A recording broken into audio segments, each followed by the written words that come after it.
আসসালামু আলাইকুম। ফুলকে ভালোবাসে না এমন কোনো মানুষ পাওয়া যাবে না। তাই তো আজকে আমি দিলাম ফুলের ভিডিও আপনাদের জন্য। কেমন হয়েছে বলবেন আপনারা অবশ্যই। এই যে দেখতে পাচ্ছেন কি অপূর্ব জায়গা, অপূর্ব দৃশ্য, ফুলের সৌন্দর্যতম জায়গা।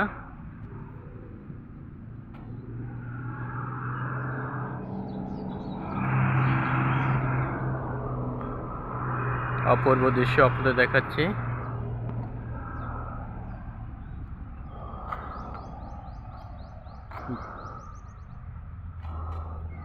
দেখতে পাচ্ছেন রাঙ্গামাটি শহরের একটি দর্শনীয় স্থান।